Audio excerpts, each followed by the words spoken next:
What is going on, YouTube?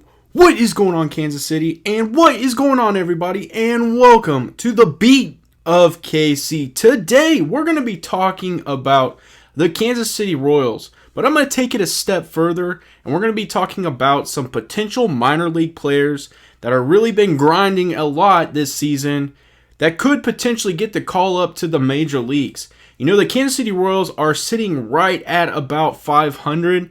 And they have actually been playing some pretty good baseball as of late. But it's nice to get that recharge. There are some question marks around some players' health. And I do think that that is going to be where you potentially see some of these players get called up. But I also think that they're also on fire, and you could see that call up just to see how they handle the major leagues. So I'm super excited to provide this video to you. So if you're interested, I suggest you stay tuned right after this.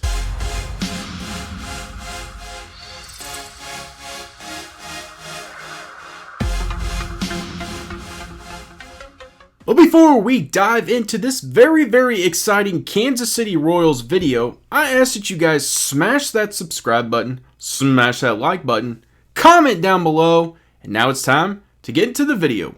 Let's go! Ladies and gentlemen, we 100% remember the runs that were conducted in 2014 and ultimately led to a World Series win in 2015. I mean, that honestly was one of the greatest experiences of my lifetime. It was one of the most incredible, seriously, one of the most incredible rides I have ever taken in sports in Kansas City. And I'm a diehard baseball fan. I love everything about the Kansas City Royals. You know, growing up, I endured 100 lost seasons, a lot. And I still found my way to the ballpark, and I still found my way rooting for this team. This is where it starts to get exciting again. We're seeing Dayton Moore and his team going to the lab, really making sure that they're doing their scouting. They're going out and they're really assessing players, making sure that when it comes draft time, which is coming up relatively soon, you know, they're doing their homework and they're getting the players they feel fit the system, but can also meet the requirements to get to the major leagues. So I'm excited to provide this content because I'm going to provide three and I'm going to change it up. One that I realistically think will make it just based on how they've been performing as of late. Just straight dominating, ladies and gentlemen. Really have proved that they've handled AAA. And so that is where I think there's a good chance this individual makes it. The next one, I think, is they have been performing, they've been on fire, and they've been in the organization for a while, so I feel like there's a chance that they could get the call up just to see how they perform at this level. If they do well, then they will probably stay. If they don't, then they get to learn how it is in the majors, and they go back down and they assess. Then, of course, the final one, and I'm sure many of you guys are going to guess it. Currently, the player is playing at Northwest Arkansas, which is our AA affiliate, and is a fan just excitement. Everybody wants this individual to be in the majors. Thought he was going to make it to the majors out of spring training. So we're going to be talking about all three starting now. So the first player we're going to be talking about is a right-handed pitcher that was actually taken right after our stud pitcher, first round pick, which was Brady Singer. This is basically his good friend, his teammate from Florida. We're going to be talking about Jackson Kowar. And the reason we're going to be talking about Jackson Kowar is because currently at AAA Omaha, he has a 5-0 record, basically a 1 ERA, and has been lights out. In all honesty, there was an opening for a start this last weekend. And basically what that really almost pushed Jackson to the major leagues. There was some question marks based on how Saturday was handled. You know, Brady Singer, his good friend, didn't get to really complete the start the way he was hoping. That also pushed, some potential starters into that game, which then really opened up that Sunday game. Ideally, they ended up handing it off to Ervin Santana, who has been in our organization before. But honestly, a lot of people thought that that was going to be the call-up for Jackson Kowar. I can kind of understand why they didn't do it, why they kept him in his position down in AAA. But the anticipation, the excitement to see Jackson up in the major leagues is literally going to be absolutely phenomenal, and a ton of people are excited for it. We did get to see Daniel Lynch. You know, a lot of these guys roomed together in the offseason to get better, to build that camaraderie, to build the team, you know, the team effort. So it's exciting to see these guys really have the relationships that they do. So what I'm going to do is provide you the bio write-up that is currently on Jackson Kowar from MLB.com. So it says Kowar's fastball changeup combo is the gem of his arsenal. His mid-80s plus changeup is his signature pitch, generating swing and misses from hitters on both sides of the plate. It has a fading action, and Kowar throws it with superb deception and arm speed. He sits in the 94 to 97 mile per hour range with his fastball, but can dial it up to 98 to 99 miles per hour with command that's improved since he has been drafted. Kowar's developing curveball was the focus for him throughout his time at the alternate site in 2020. We obviously understand the pandemic really forced a lot of players to go to an alternate site, and in some cases it really did help out players just being around the mindset of baseball and not really have that pressure of being able to perform. It was literally go out, learn, and practice and play against your teammates. So I think Jackson was one of those that really benefited from that. The Royals believe the pitch, which he throws with better spin and shape now than he did in college, talking about the curveball, can be above average, and the key that he brings Kowar's game to the nether level. So it says it brings it to the nether level. It says Kowar gets high marks for holding runners to the bag and fielding his position, along with praise for competitiveness on the mound.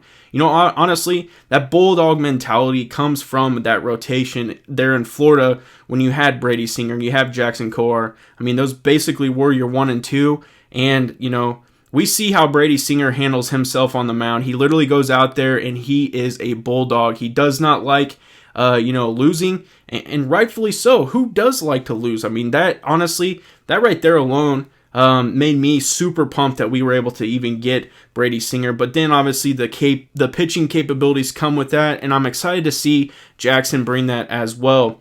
So it continues to say, despite not getting minor league game action in 2020, Kowar still made significant strides in his development and has gained confidence both on the mound and in the organization with the added experience. He's been nothing but durable as for the Royals, and the final product could be that of a mid-rotation workhorse with a higher ceiling if his curveball continues to improve. You know, I would have to 100% agree. I do think some of these, individuals definitely need the experience of what the major leagues is like. Daniel Lynch obviously got to experience that, realized like, hey, I need to actually work on some things, went back down and is now working on that. I would like to see Jackson Kowar come up, actually see what the major leagues is like. Maybe he does excel. Maybe his changeup is filthy, and like they're saying, and his curveball has advanced the way it should, and we see him stay as a workhorse in the mid to towards the end rotation.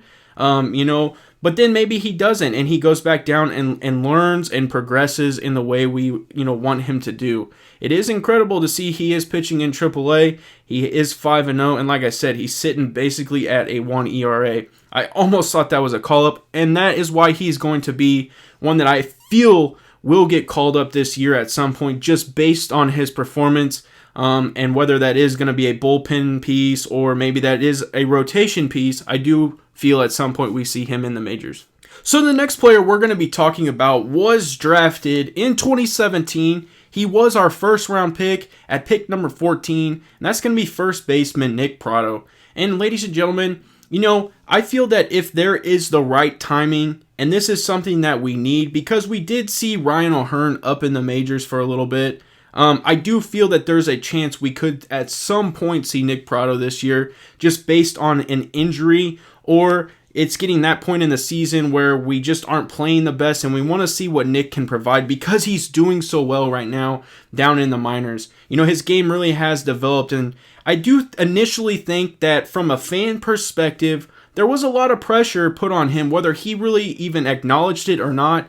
I think there was a lot of pressure because the Kansas City Royals did draft Eric Hosmer. They developed Eric Hosmer. He came up to the pros and was a pro. He still is a pro. He's doing amazing things in San Diego, but he did so much for Kansas City and Kansas City Royals.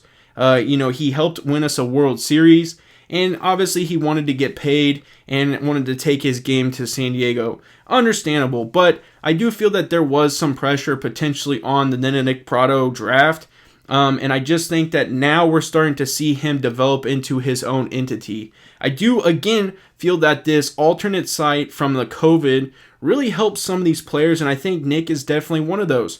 There isn't that pressure to go out every single day and sit there and try to dominate the opponent and try to get to the pros. This wasn't basically an instructional league for the entire year. You take on your teammates, but at the same time, you're learning and adapting and growing, and you're understanding the game of baseball, and it probably takes you back to where you're having fun again.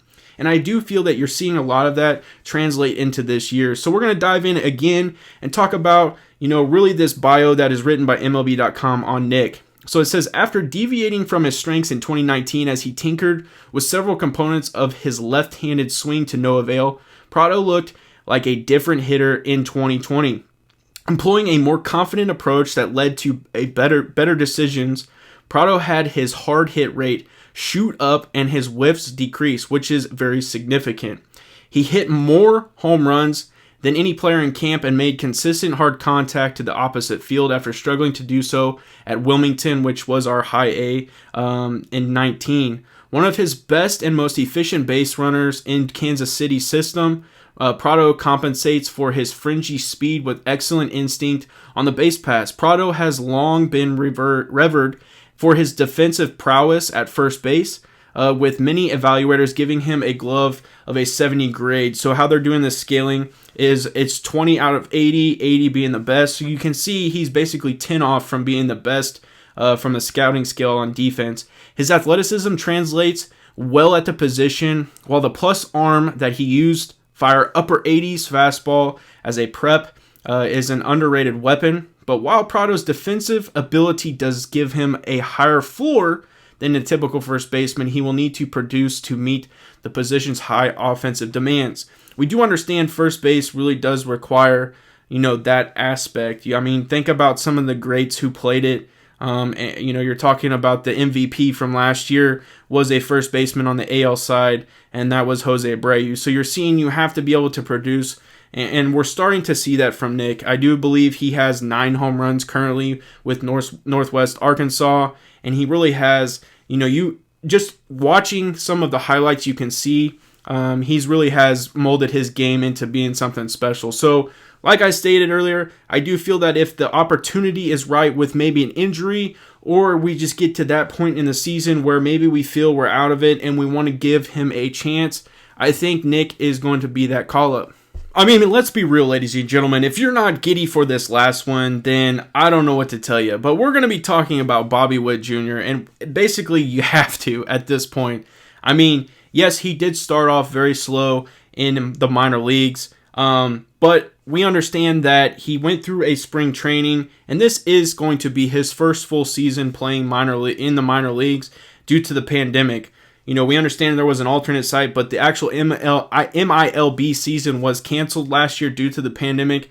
So this is him getting going. Ladies and gentlemen, Bobby Witt Jr. hit 3 home runs in a game, and that is absolutely incredible no matter what the circumstances are. Anytime an individual hits 3 home runs in a game, I think that sends a statement across the bow. I mean, it really does. It lets people know, like, hey, this kid's starting to grow into his own, and we're seeing it happen before our eyes.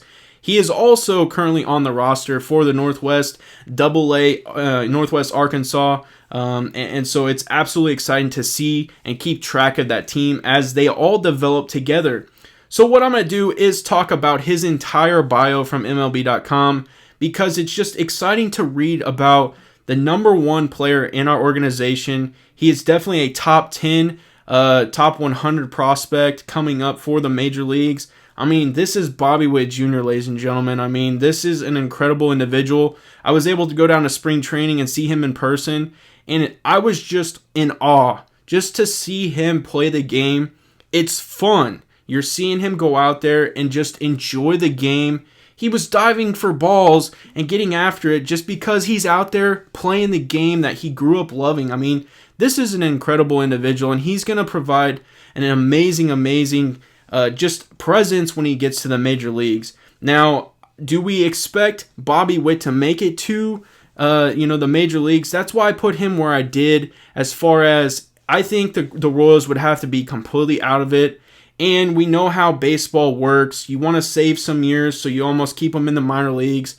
I could see the Kansas City Royals keeping him down there for a full season, just because that way they're saving the years and he gets a full year of minor league experience. But I think with the right circumstances, because of how well he was doing in spring training, a lot of people believed he was going to make the club out of spring training. So we'll just have to see. So let's talk about his entire bio here. It says MLB Pipeline ranked Witt Jr. as the 2019's draft's number 2 prospect behind Oregon State catcher Adley Rutschman. It says the 2 players come off the board in that order, with the Royals taking Witt, the son of former 16-year Major League pitcher Bobby Witt, at number 2, and then signing him to a franchise record bonus worth of $7,789,900. Well, $7,789,900. He produced mixed results during his pro debut in the rookie Arizona League, but the 20-year-old proved advanced beyond his years in 2020, excelling in the face of older, more advanced competition at the alternate training site and the Royals' fall instructional program at Kauffman Stadium. Again, probably someone else who really benefited from being around older players, being around players that he could get comfortable with because they're his teammates, learning from coaches, getting that one-on-one aspect, being so close to Kauffman Stadium because they are, the alternate site was at the old T-Bones, which is now the Kansas City Monarchs Stadium, which is right, basically 20 minutes from Kauffman Stadium. So it was really quick to just be right there. I just think it really did progressively help so many players. Witt drives the ball to all fields. As we saw in his 3 home run game, he was able to hit literally to every field. He hit 2 in left, I think, 1 maybe in left center, and definitely went right center with his last one. It says that with excellent barrel control and outstanding bat speed, he has made significant gains in improving his approach in pro ball, becoming more aggressive while also trimming swing and miss tendencies from his game, and he already knows how to make difficult adjustments with all bats. It says Witt has long shown plus raw power to his pull side and tapped into it more consistently in 2020, applying it from the line to line against advancing pitching. He should generate even more power as he adds strength to his projectable frame and continue to refine his approach. Witt is also a plus runner who is aggressive on the base pass. Give him a high-end combination of power and speed at a premium position. A lot of people, again, are still projecting him to play shortstop. And with the way Mondesi has been with injuries and really just been inconsistent his entire career, there's a good chance that Bobby Witt Jr. is going to be playing shortstop for the Kansas City Royals here in the near future. It says there's no question Witt will also be able to stay at shortstop. With that speed allowing him to have plenty of range, he has very quick hands and an arm that allowed him to throw in the mid-90s off the mound in high school. Club officials rave about his makeup, instincts, and passion for the game, as much as his tools give him as much chance as anyone's to reach his enormous potential. Could not agree more. And like I said in the beginning, this is that perfect circumstance. The Kansas City Royals are deemed out of it. They want to give Bobby Witt Jr. that experience. Maybe again an injury happens to Mondesi, and maybe they just want to honestly give Bobby Witt an opportunity. But I could also see him staying down in the minors, like I stated, and just getting that full year of experience playing against. Honestly, they're still a little bit older than Bobby Witt, a couple years average older than Bobby Witt at 20 years old. So, maybe just give him that experience in the minor leagues and we would see him next year. So I'm super pumped about these 3 that I gave you, and I'm just overall excited about this entire minor leagues. I could probably talk to you about them for literally hours and hours just because there's so many of them. In all honesty, Jonathan Bolin was going to make this list. Who is a pitcher currently, drafted out of Memphis a couple years ago, but he recently had to have Tommy John surgery, so he can't make this list just because he's not going to go anywhere, and he's got to obviously have surgery and do the rehab and come back even stronger next year. So super excited about him as well, but like I said, guys, I could honestly talk about this for days. and it just makes me that excited about the future of the Kansas City Royals. So I appreciate you guys swinging by and honestly checking out this video. Hopefully you gain some knowledge from it. Hopefully it at least makes you excited about the future of the Kansas City Royals. And I appreciate you swinging by and checking out the Beat of KC. As always, have a good day.